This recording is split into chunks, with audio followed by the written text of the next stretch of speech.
पश्यत् यस्मात् जातं जगत्सर्वं यस्मिन्नेव प्लीयते येनेदं धार्यते चैव तस्मै परमात्मने नमः।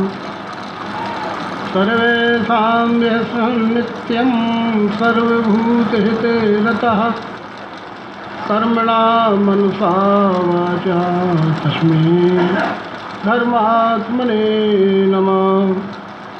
चक्षुषा चैव दिव्येन योगमाविश्य करोति यः विश्रुतं विश्वरूपं च तस्मै बुद्धात्मने नमः।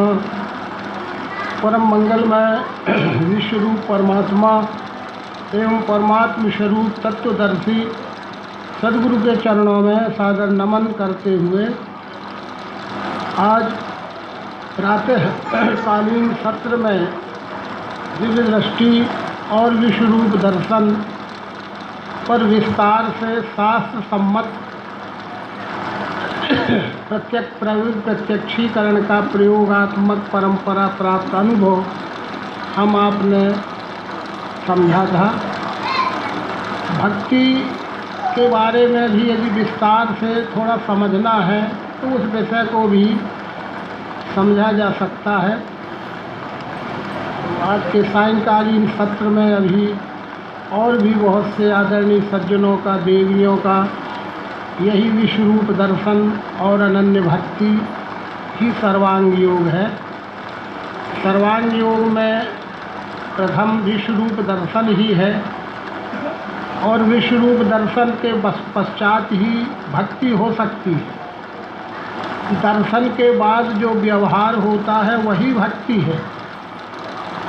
ऐसा सर्वांग योग के माध्यम से हम आप सभी समझते भी हैं और अपने अपने शैली से, अपनी अपनी भाषा से हम आप नारायण भगवान श्री मायानंद जी द्वारा आविष्कृत जो दिव्य चक्षु योग या सर्वांग योग है उसके माध्यम से समझते भी हैं और समझाते भी हैं।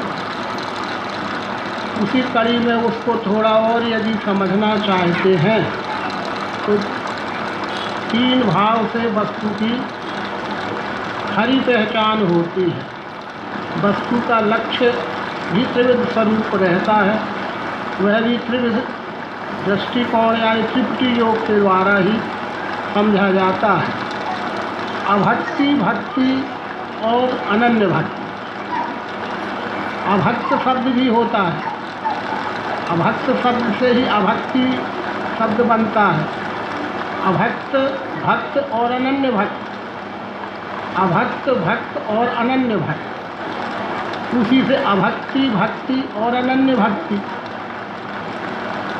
तो विभक्ति भी उसी को कहते हैं, अभक्ति भी उसी को कहते हैं। ये देखने वाले जिस रूप से मैं जुदा हूँ, अलग हूँ, कुछ और हूँ, ऐसी भावना प्रधान अवस्था लेकर के जो भी काया वाचा मन से कार्य होंगे वो अभक्त ही है।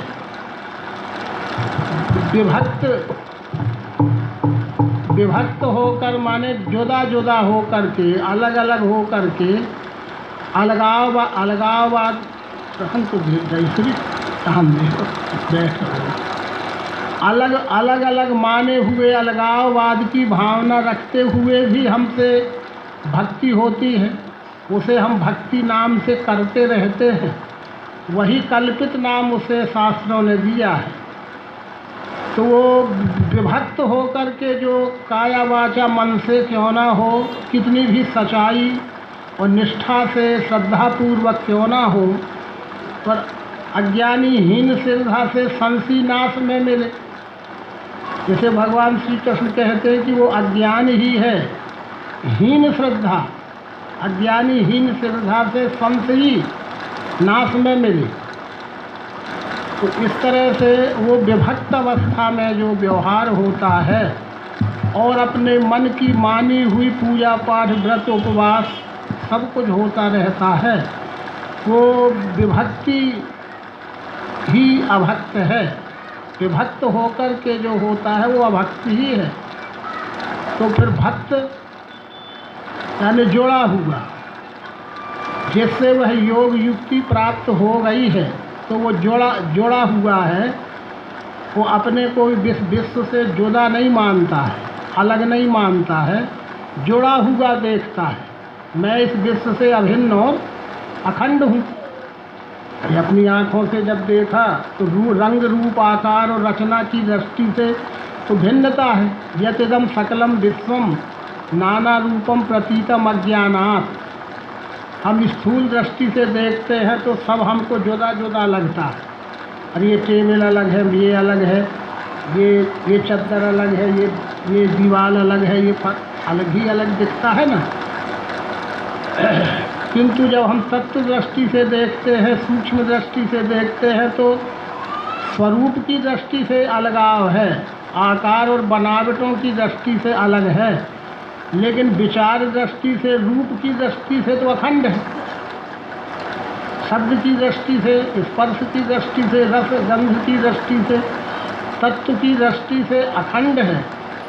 पर स्थूल दृष्टि से अनेक प्रकार के अंग और आकार और बनावटों में रहने के कारण भिन्नता भासती है, भिन्न होता नहीं है। नहीं है भिन्न भूतों से, दिखता भिन्न भिन्न है। ये सब गीता में क्यों कहा गया? नहीं है भूत, नहीं है भिन्न भूतों से, और दिखता जैसे हमारे शरीर में देखें तो ये अलग अलग दिख रहे हैं, अंगुली अलग अलग ही है। ये सब रचना की, बाह्य रचना की दृष्टि से एक पिंडभूत शरीर में ही अंग अलग अलग दिखते हैं, पर क्या वो अलग है क्या शरीर से? नहीं है भिन्न भूतों से, पर दिखता भिन्न भिन्न है। कितनी आकार और बनावटों में एक ही पिंडभूत शरीर बटा हुआ दिख रहा है, पर शरीर कहते ही शरीर से शरीर का कौन सा अंग भिन्न है? शरीर कहते ही सारी भिन्नताएं उस एक ही नाम में अभिन्न अखंड जुड़ी हुई हैं, ऐसा ही अनुभव आता है। ये भक्त है, ये अभी ये प्राप्ति हो गई, प्राप्ति अनन्यता मिली। वो जो सर्वांग योग अनन्यता मिली, उसको वेदों का सार भी मिला, अभी मिला है। तत्वदर्शी सद्गुरु से प्रत्यक्ष दर्शन युक्त लक्ष्य बोध होते ही वो अभी अनन्यता माने ये विश्व ही विश्वरूप परमात्मा है, ऐसा दर्शन युक्त लक्ष्य बोध कराने वाली प्रयोग प्रक्रिया हमें मिल गई और हमें कुछ समझ में भी आने लगा। ये मिलना है, पर अभी भोले थोड़ी हैं, ठीक है ना। मिलना ये भक्ति है, तो भूलना ये अनन्य भक्ति है। जैसे ये टुकड़ा है और ये पानी है, एक पात्र में पानी है, ये टुकड़ा है। अभी ये पानी ये है, टुकड़ा ये है, दोनों जुदा जुदा अलग अलग है। इस टुकड़े को पानी में डाल दिया तो मिल गए ना, पानी को टुकड़ा मिल गया कि टुकड़े को पानी मिल गया? दोनों मिल गए तो वो टुकड़े को पानी मिल गया तो भी ठीक है, और पानी को टुकड़ा मिल गया तो वो भी ठीक है। वो दोनों मिल गए तो वो दोनों हैं, पर अभी उसको ऐसा देखेंगे तो पानी में पड़ा हुआ ये दिखेगा। हिलाएंगे तो उसकी दीवारों में, किनारों में खटखट की आवाज़, ठोकर आएगी, खटखट होगा। और एक आध घंटा पानी में रहा आएगा, फिर देखेंगे तो ये गायब दिखेगा, ये आकार बनावट गायब हो जाएगी। तो वो कहाँ गई? घोल के वो पानी के रूप में ही हो गई, घोल के वो पानी का घोल ही दिखेगा। फिर वो अनन्य भक्ति है, घोल गए वो अनन्य भक्ति है। तो वही सर्वांग योग में भगवान कहते कि अनन्यता मिली, उसको वेदों का सार भी मिला। ये मिलना कम बात नहीं है। अनेक जन्मों की पुण्याई से जानने की इच्छा होती है। जानने की इच्छा रखने वाले बहुत से लोगों को जानने का प्रयत्न करते हैं, और प्रयत्न करने वालों में किसी को ये प्राप्ति होती है, और प्राप्त करने वाले बहुत से लोगों में फिर कोई प्रयत्न करता है, और प्रयत्न करने वालों में से बहुत से लोगों में से किसी एक को ये स्थिति और अचल स्थिति प्राप्त होती है। उसे ही संत तुलसीदास जी ने भी कहा कि अविरल भगत विशुद्ध तब श्रुति पुराण जो गाव, जेहि खोजत योगी मुनि प्रभु प्रसाद को पाओ।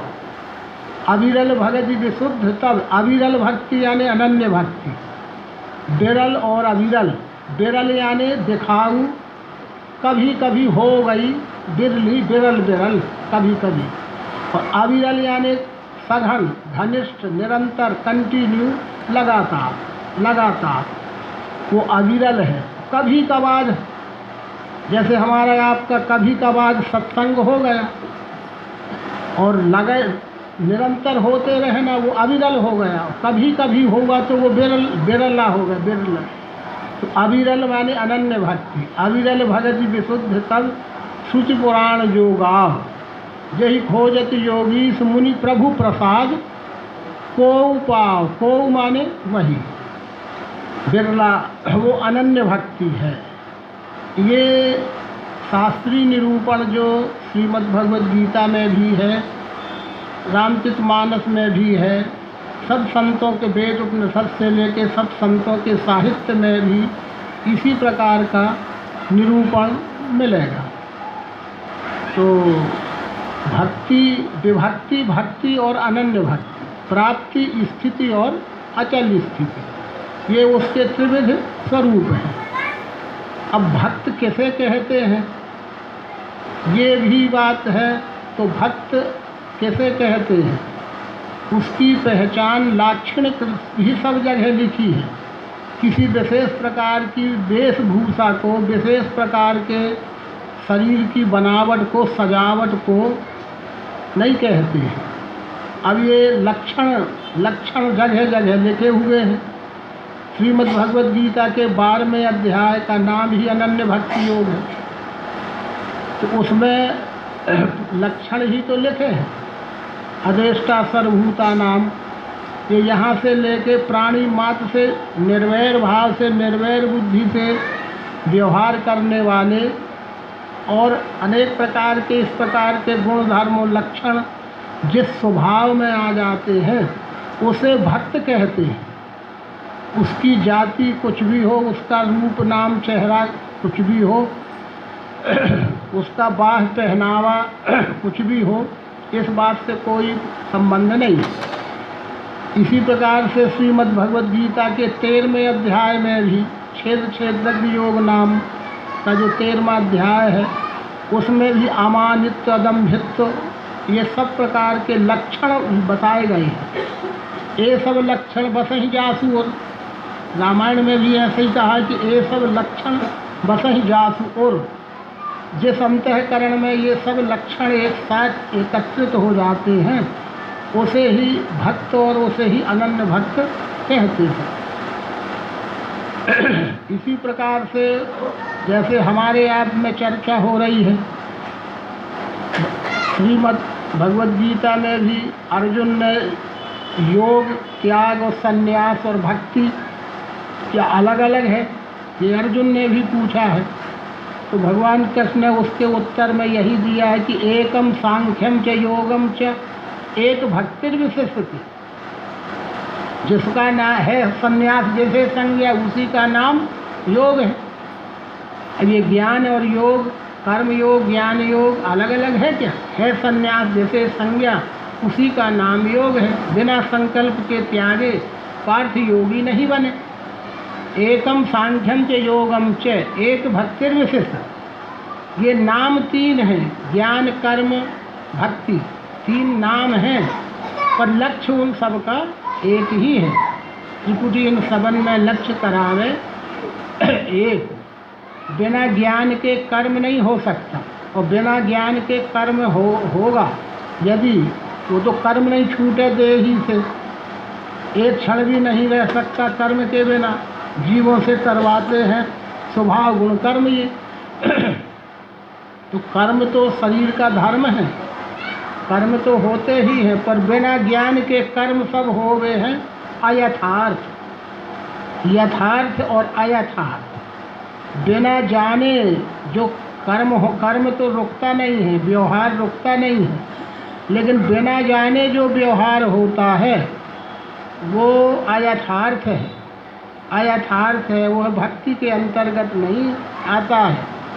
कर्म की हो ही स्वरूप बिन जाने। तो कर्म के लिए ज्ञान आवश्यक है। और ज्ञान कैसे कहते हैं?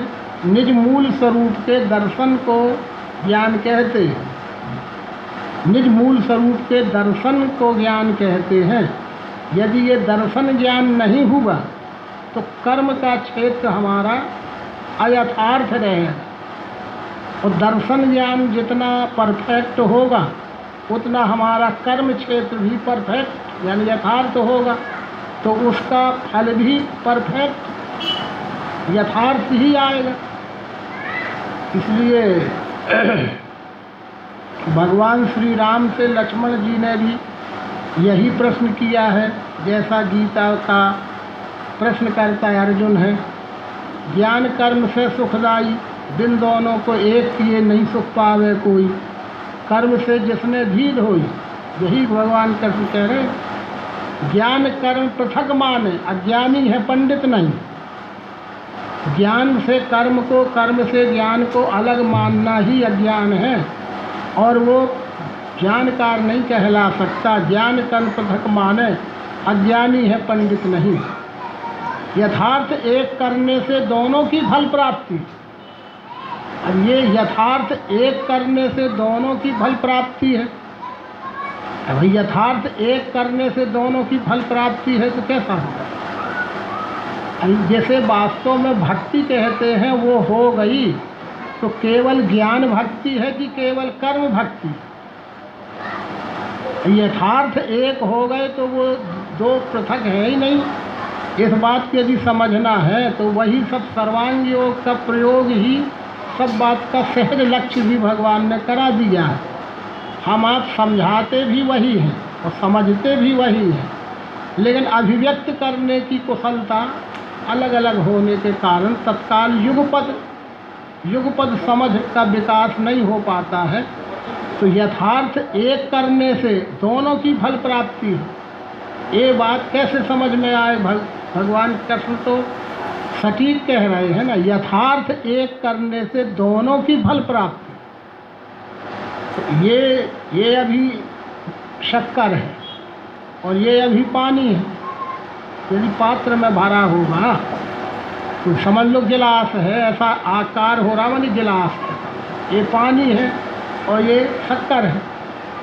अब ये उसमें पानी में मिल गया, घुल गया, तो यथार्थ एक हो गया ना। यथार्थ एक कब हुआ? जब ये पानी में घुला, तो यथार्थ में एक हुआ, तो दोनों की फल प्राप्ति है। क्या मतलब हुआ फिर? जब ये घोला माने यथार्थ एक हो गया, तो वही भगवान कृष्ण कह रहे हैं कि दोनों को एक कर यथार्थ दोनों की फल प्राप्ति। यथार्थ एक करने से दोनों की फल प्राप्ति है। तो कैसे हो गए दोनों का फल प्राप्त? हमें हो गए, पर वो कैसे समझ में आए? अब उसे हम पानी कहते हैं अकेला, तो शक्कर छूटेगा। और शक्कर अकेला कहते हैं तो पानी छूटेगा। तो अब उसे हम शरबत कहते हैं,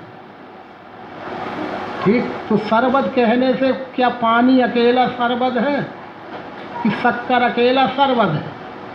क्या शरबत में पानी नहीं है? क्या शक्कर नहीं है? फिर शरबत है क्या चीज़? कोई कहे भाई हमें शरबत पीना है, शरबत पिलाइए, तो वो पानी का घोल, मीठा घोल ही तो शरबत होगा ना। अब पीने वाला कहे कि नहीं ये तो पानी है, हमें शरबत लाओ, ये तो पानी पिला रहे हो, शरबत पिलाओ ना। तो ठीक है, उसको शक्कर का घोला पानी, जब सादा पानी देंगे तो कहेगा ये तो पानी पिला रहे हो, हमें शरबत पिलाओ। तो हम क्या कहेंगे? क्या करेंगे? उसमें शक्कर घोल देंगे। तो शक्कर घोलने के बाद फिर वो कहे कि नहीं हमें शक्कर खिलाओ। ये यही हो रहा है। जब उसे पानी पिलाया जा रहा था तो वो कहता था कि शरबत पिला।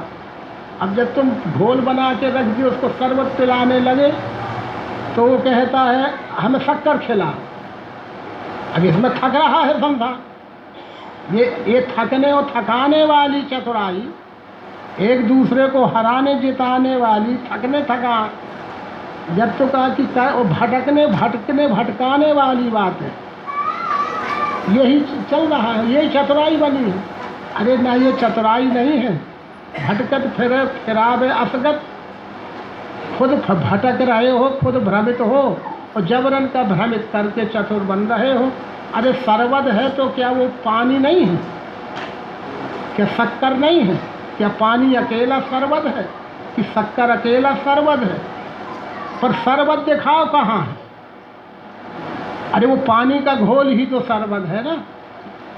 शक्कर और पानी का घोल ही शरबत है। ये यथार्थ एक करने से, अब उसमें पानी में शक्कर घुल गई और शक्कर में पानी घुल गया तो उसमें का पानी पिलाओ और उसमें की शक्कर खिलाओ, हो जाएगा।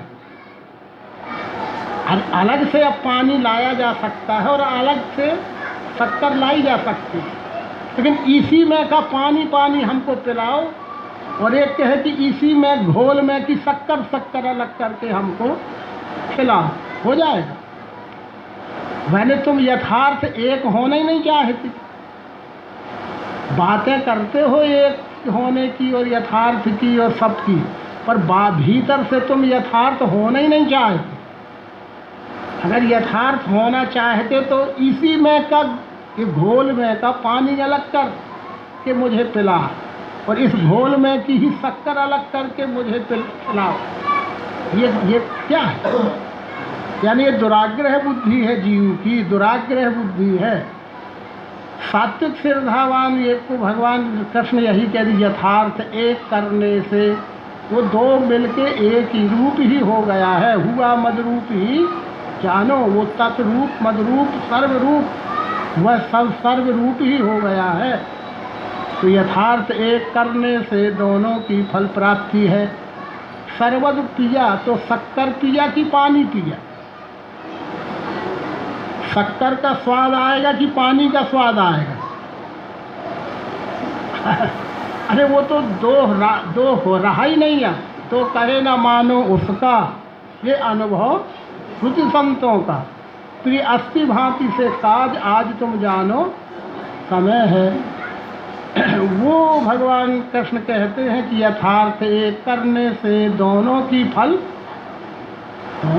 प्राप्ति है। पुरुषोत्तम भाव ही ऐसा है जिसका निश्चय होते ही न साकार न निराकार, न केवल साकार न केवल निराकार, सगुण निर्गुण साकार निराकार का अभिन्न लय जहाँ पर पुरुषोत्तम भाव में हुआ तो न साकार छूटता है न निराकार छूटता है।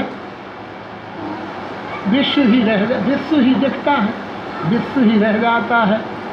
इसी प्रकार से भगवान श्री राम का जो अरण्य कांड का संवाद हम पढ़ते हैं कि एक बार प्रभु सुख आसीना, लक्ष्मण बचन कहे छलहीना। भगवान श्री राम से लक्ष्मण जी ने यही तो प्रश्न किए थे, ज्ञान विराग और माया कहु सो भगत करहु जहि दाया। ईश्वर जी वही भेद प्रभु सकल कहु समझाए, ताते होय तव चरण रति शोक मोह भ्रम जाए। अब उसके उत्तर में भगवान श्री राम ने भी यही तो समझाया, थोड़े में सब कहों बुझाई, सुनहु तात मन मति चित लाई। क्या समझा दिया? ज्ञान मान जहाँ एक नाही, देखिए सब समान जग माही। अरे भाई लक्ष्मण, पढ़े लिखे ना पढ़े लिखे डिग्रीधारी ये ज्ञान की परिधि में नहीं आते हैं, मात्र ये ज्ञान नहीं है। ज्ञान मान जहाँ एक नाही, देखिए सब समान जग माही।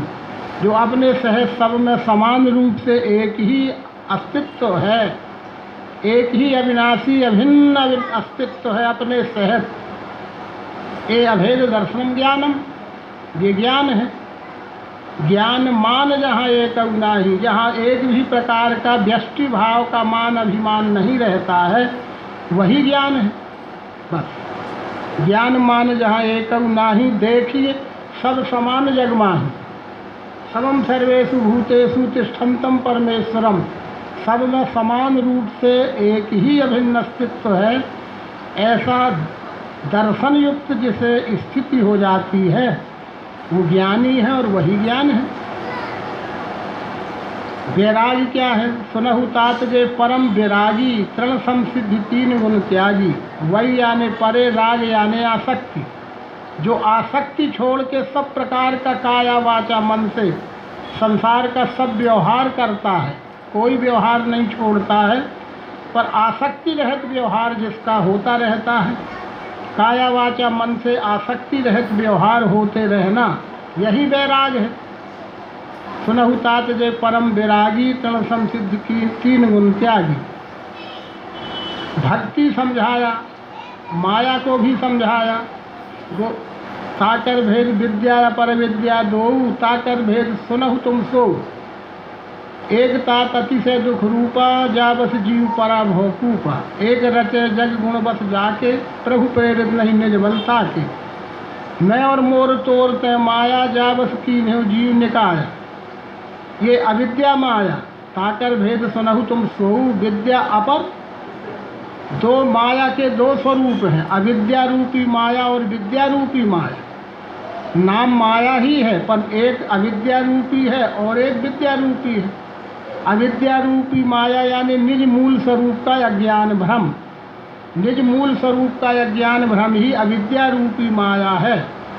और निज मूल स्वरूप का ज्ञान, दर्शन ज्ञान हो के निर्भ्रम अवस्था में लाना का काम भी माया का ही, वो भी माया है, पर वो विद्या माया है। जो निज मूल स्वरूप का दर्शन ज्ञान कराकर हमें स्वस्वरूप बोध कराने की प्रक्रिया है, वो विद्या माया है। और निर्मूल स्वरूप का भूल भुलैया में फंसाने वाली को अविद्या माया कहते हैं। माया तो दोनों। तो आज जब लोग कहते हैं तो वो ये रहस्य नहीं जानते हैं कि माया छोड़ने से ब्रह्म मिलता है। माया छोड़ने से ब्रह्म मिलता है, ऐसा कहने वाले लोग यही तो नहीं जानते कि कौन माया छोड़ने से ब्रह्म मिलता है। माया छोड़ने से ब्रह्म मिलता है तो ठीक है, लेकिन माया का तो भेद नहीं समझे ना।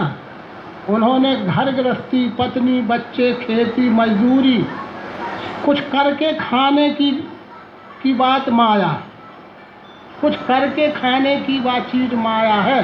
ये छोड़ो, बिना किए मौज करने वाली विद्या सीखो, ठीक है ना। ऐसे कलाएं सीखो, ऐसे हुनर सीखो, ऐसी चालबाजियां सीखो कि बिना कुछ किए करने वालों से भी ज़्यादा ऐसा हमको मिले। ये कलाकारियाँ सीख लिए और गाना गाने लगे रामायण गीता का।